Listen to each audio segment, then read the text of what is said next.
मेरे प्रिय भाई बहनों, प्रभु यीशु मसीह के नाम से आप सबको जय मसीह की। मैं विश्वास करता हूँ आप सब अच्छे हैं और परमेश्वर आपका जीवन में बहुत बड़ा महान कार्य कर रहे हैं। परमेश्वर का नाम महिमा हो। परमेश्वर ने और एक अच्छा मौका मेरा जीवन में दिया है ताकि मैं आपके साथ परमेश्वर की वचन बांटूं। मेरे प्रिय भाई बहनों, आजकल जो महामारी चल रहा है इस समय पे परमेश्वर हमसे क्या चाहता है। तो जितनी भी कलीसिया थी और जितनी भी मसीह मंडली थी वो सब अभी बंद हो गई थी, अभी बंद हो गई है। सो हम सबको पता है कि परमेश्वर का हाथ इसके पीछे है, कुछ तो परमेश्वर का मकसद इसके पीछे है। तो इसलिए परमेश्वर हमसे चाहता है और थोड़ा हमारा जो दौड़ है हम बहुत है ना, बहुत स्पीड से हम दौड़ रहे थे। तो परमेश्वर ने हमको थोड़ा रुका दिया और इसलिए हमको रुका दिया ताकि हम थोड़ा रुके सोचें कहाँ हम भाग रहे हैं या कहाँ हम दौड़ रहे हैं, या हम सही रास्ता पे दौड़ रहे हैं या गलत रास्ता में चले गए हैं, या हमारा जो रास्ता है वो फटक गया है। तो उसके लिए परमेश्वर हमसे चाहता है थोड़ा समय हम मसीह लोग थोड़ा परमेश्वर की समूह में बैठ के थोड़ा सोचें या विचार करें कि हमारा शुरुआत कैसे हुई और अभी हम कहाँ पहुँचे हैं, और ताकि हम कहाँ पहुँचने वाले हैं उसको हम कंफर्म कर लें। मेरे प्रिय भाई बहनों, इस व्यक्तिगत जीवन में भी हम ऐसे ही देख सकते हैं कि हमारा शुरुआत कैसे थी, जब हम विश्वास में आए थे हमारा विश्वास कैसे थी, और अभी हमारा विश्वास कितना है और कैसा है या कौन सी हालत में है, और आगे जहाँ हम पहुँचने वाले हैं वहाँ तक क्या हम पहुँच जाएंगे। तो वो ये सब हमको सोचने की बात है। वैसे ही हमारा जो मंडली है, मसीह मंडली है या कलीसिया है, उसकी हालत भी सोचना बहुत ज़रूरी है।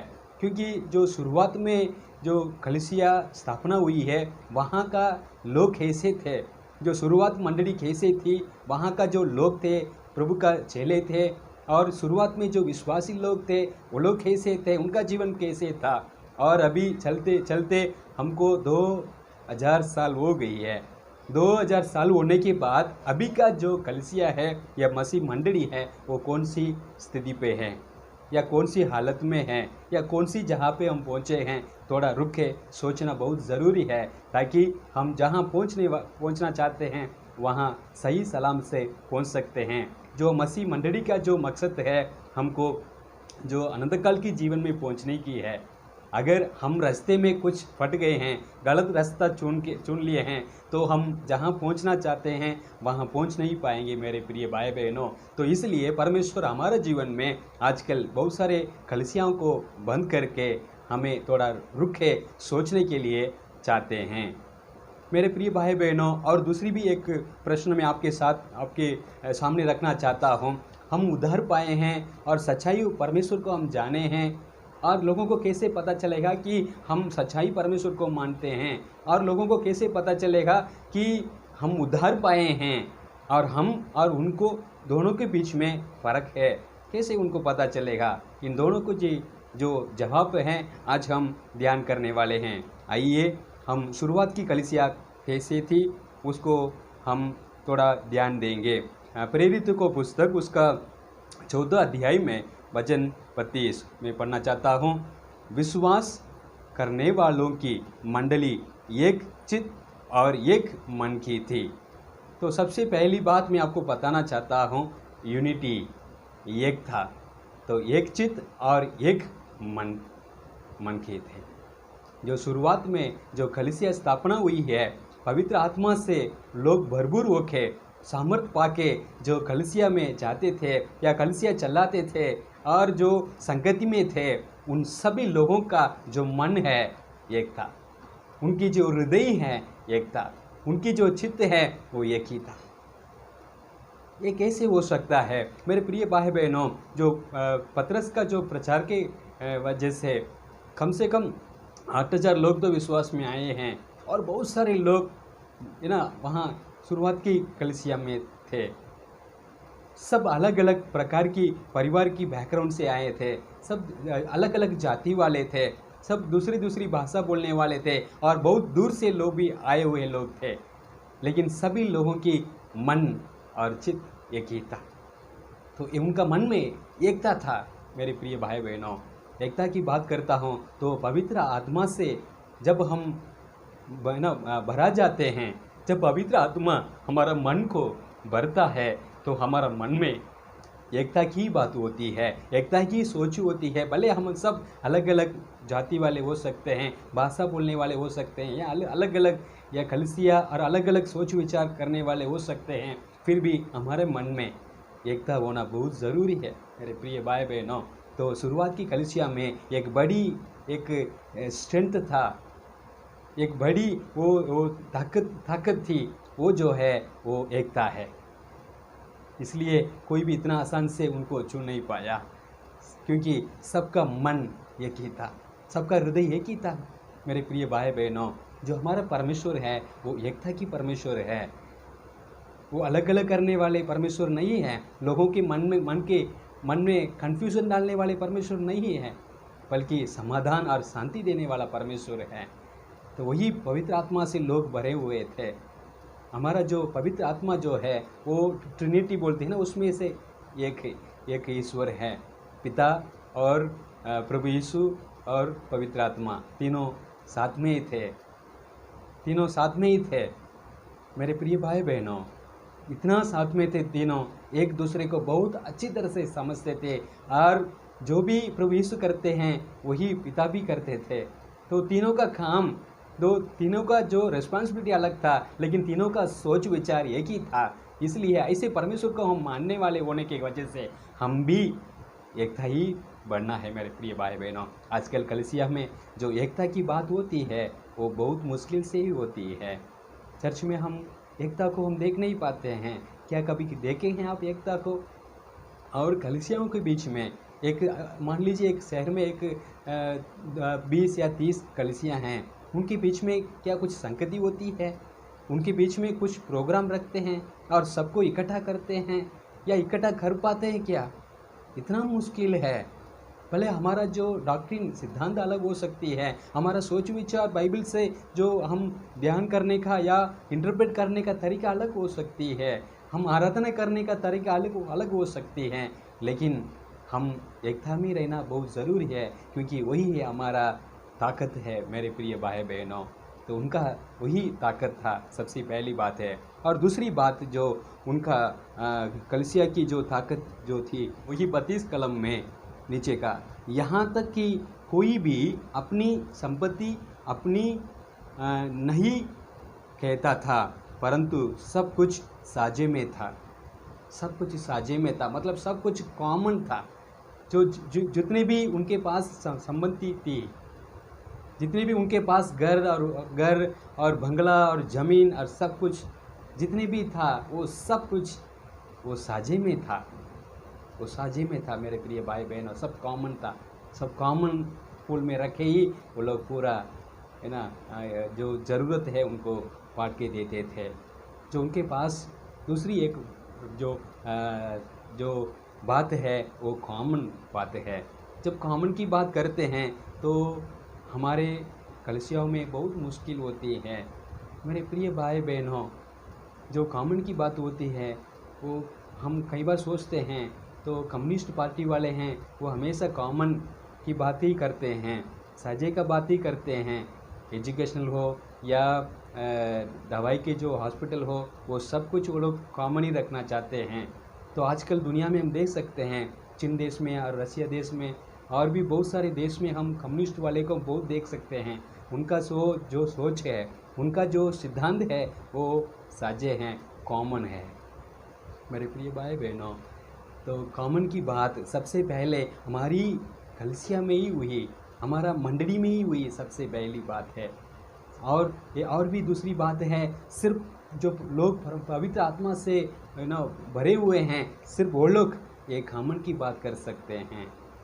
सब एक ही जहाँ पे रखे सो सबको हम दे सकते हैं। तो जैसे कि अभी भी कुछ संस्था है, क्रिश्चियन संस्था है, वहाँ जो दान देते हैं उसको कॉमन पूल में रखे, सबको हर महीना सपोर्ट के नाम पे देते हैं। तो बहुत बड़ी बात है, अच्छी बातें हैं। मैं आपको एक बात बताना चाहता हूँ मेरे प्रिय भाई बहनों, जो पतरस था और यूहन्ना था, वो दोनों उस ज़माने में कलीसिया के बड़े लोग थे।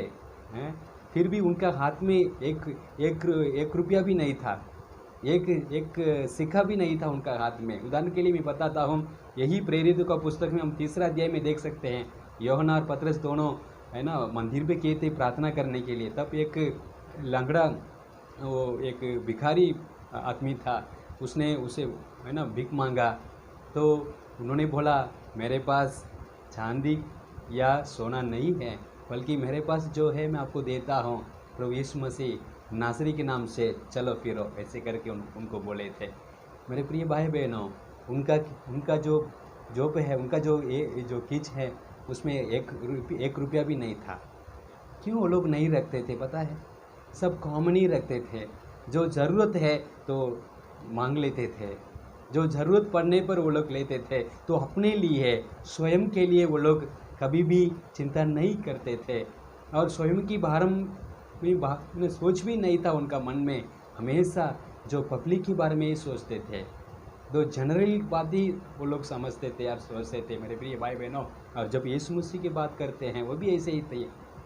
वो उनके पास एक उदाहरण समझाने के लिए लोगों को, जो सीसर है उनको टैक्स देने के बारे में वो लोग कुछ प्रश्न उठाते थे, तो इन्होंने जवाब देने के लिए इनके पास एक सिक्का भी नहीं था। तो उन्होंने दूसरे से मांगा, अगर आपके पास कुछ सिक्का है तो मुझे दो। तो एक सिक्का उन्होंने मांगवा के उन्होंने पूछा लोगों से, इसमें जो छापा हुआ है चित्र और नाम किसका है? वो लोग बोल रहे थे ये तो सीसर का है। तो सीसर का जो है सीसर को दो, परमेश्वर का जो है परमेश्वर को दो। तो इस विषय में हम देख सकते हैं प्रभु यीशु के पास भी एक सिक्का भी नहीं था, एक चांदी का या सोने का सिक्का भी नहीं था। मेरे प्रिय भाई बहन, उस ज़माने में जो लोग यूज़ करते थे। मैं एक बात बताना चाहता हूँ, जो कॉमन जो पैसा है वो जो यहूदा इस्करियोत है उसका हाथ में था, वो खजानी था उसका हाथ में ही था। प्रभु यीशु खुद के लिए या पॉकेट मनी मेरे लिए अलग से उन्होंने नहीं लिया। एक बात बहुत ज़रूरी है मेरे प्रिय भाई, भले हमारा परिवार हो या कलीसिया हो, कहीं भी हो, जो कॉमन होना चाहिए लोगों की। तो आजकल इतना तो हम जितने किए हैं उनके जैसे तो इतना हम कर नहीं सकते हैं, लेकिन फिर भी हमारा जो संपत्ति है, हमारा जो भी है, गाड़ी है या जो भी है, जो अपना नहीं कहना मेरे प्रिय भाई बहनों। और दूसरा, उनके पास एक ताकत था। 33 अध्याय में देख सकते हैं, प्रेरित बड़ी सामर्थ्य से प्रभु यीशु की जी उठने की गवाही देते रहे। मेरे प्रिय भाई बहनों, उनका जो मैसेज था इतना पावरफुल था, उनका मैसेज जो था वो इतना सामर्थ था, क्योंकि वो लोग प्रभु यीशु की जी उठने के बारे में ही प्रचार करते थे।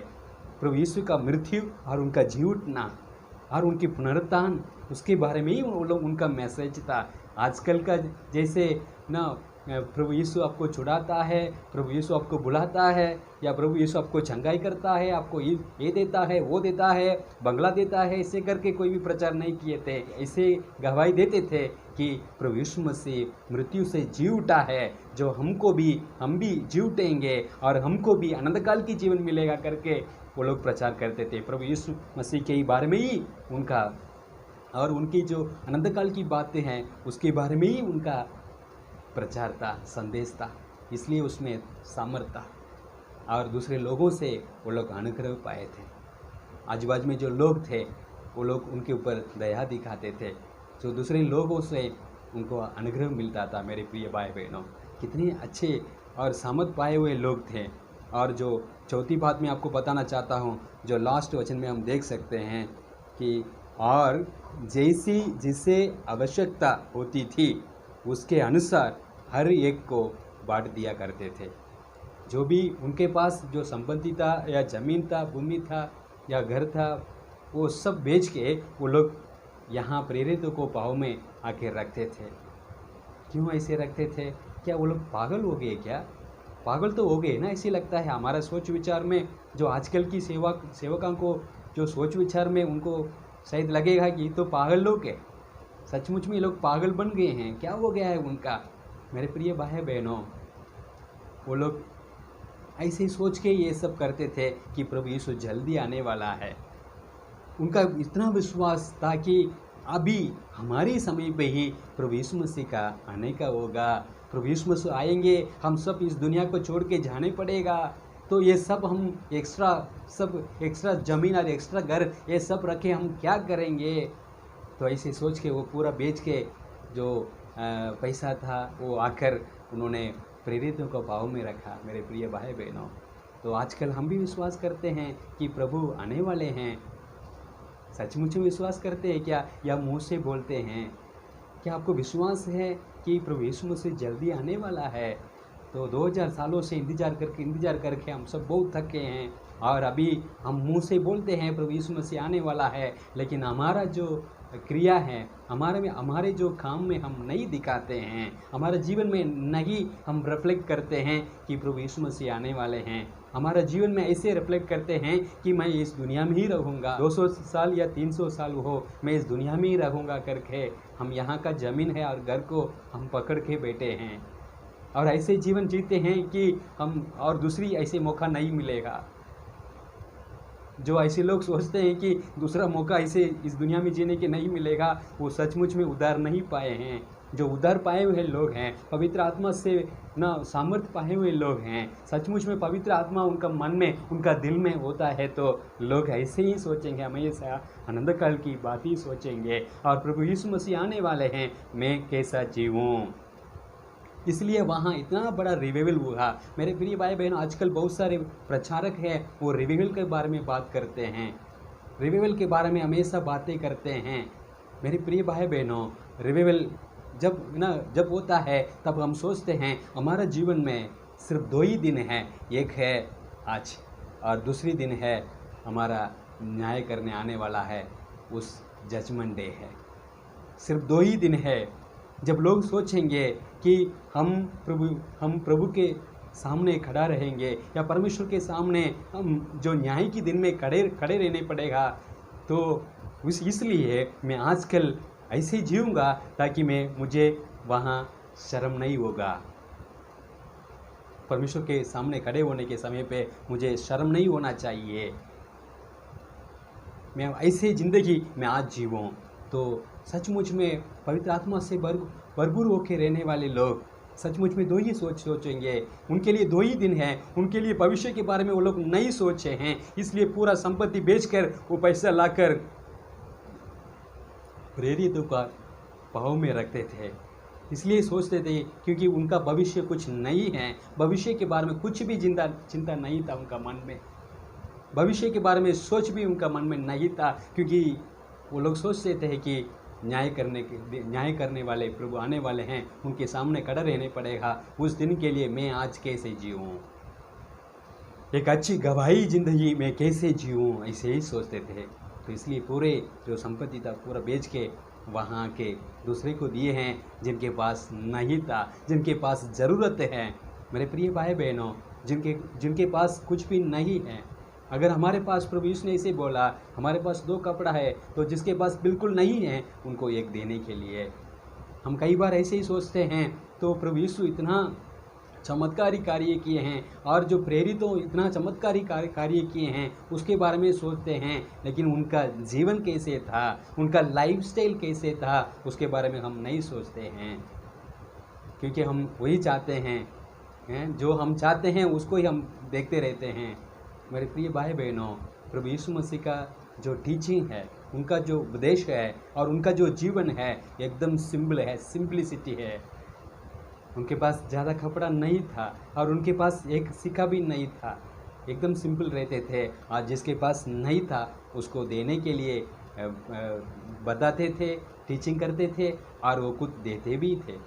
आपका जो खजाना है यहाँ इस भूमि पर नहीं है, इस दुनिया पे नहीं है, बल्कि स्वर्ग में इन्वेस्टमेंट करने के लिए हमको सिखाया। हम ऐसे इस लोगों को, जो गरीब लोग हैं, उनको मदद करने से वहाँ स्वर्ग में वो इन्वेस्ट हो जाता है। जो भी हम यहाँ करेंगे वहाँ इन्वेस्ट होते रहता है। मेरे प्रिय भाई बहनों, जो उसकी जो फ़ायदा है, उसकी जो लाभ है, हमको स्वर्ग में प्रभु यीशु उनके जजमेंट डे में देने वाले हैं। तो इसलिए बोलते हैं इस दुनिया में आप लोग नहीं बचाना, क्योंकि वो खराब हो जाएगा, या चोर आके वो लेके भाग जाएगा। तो वही प्रभु यीशु मसीह का टीचिंग था मेरे प्रिय भाई बहनों। और एक दूसरी बात भी आपको बताना चाहता हूँ, हम इस दुनिया में जो लाजरस और जो धनवान लोग थे, वो धनवान था, वो जब तक इस दुनिया में था वो तब तक वो बहुत लग्जरी जीवन जीता था। लेकिन जो गरीब लाजरस था वो उसके उसके हाथों से जो बचा कुचा है उसको खाते अपना जीवन बिताता था। लेकिन हमको पता है कि लाजर को अब्राहम की गोदी पे बैठने के लिए या उनको अनंतकाल की जीवन मिला। और जो धनवान है वो भी प्रभु को जानता था, लेकिन अभी उसका मृत्यु के बाद वो गरीबों को मदद नहीं करने के कारण, उनका जो दरवाजे पे जो बैठा हुआ गरीबों के मदद नहीं करने के कारण उनको नरक में जाने पड़ा। हमारा जो जीवन है वो कैसा है, हमारा जो जीवन कैसा है, सबसे पहले मैंने बताया कि यूनिटी है, एकता होना चाहिए। और दूसरी बात है कम्युनिटी है या कॉमन है, तो उसके कॉमनली हम क्या करना, जो भी है उसको खर्चा करने के लिए। और तीसरी बात है जिसके पास नहीं है उसको बांटना। इतनी बड़ी अच्छी जीवन जीते थे शुरुआत का जो कलीसिया में, लेकिन आजकल हम कहाँ पे हैं, आजकल हम कहाँ पे हैं? हम सही जगह पे तो पहुँचे हैं या कहीं फटक के हम गलत रास्ता में जा रहे हैं? उसको मन बिराना बहुत ज़रूरी है। पूरे मंडली के साथ हमारे व्यक्तिगत जीवन में भी हम सही रास्ता पे वापस मुड़ना बहुत ज़रूरी है। इस महामारी के समय पे परमेश्वर हमको मदद करें ताकि हम सही जहाँ पे आकर और सही जगह पे हम पहुँच सके। परमेश्वर हमें मदद करे। बहुत बहुत धन्यवाद। परमेश्वर का नाम महिमा हो। Thank you so much. आमीन।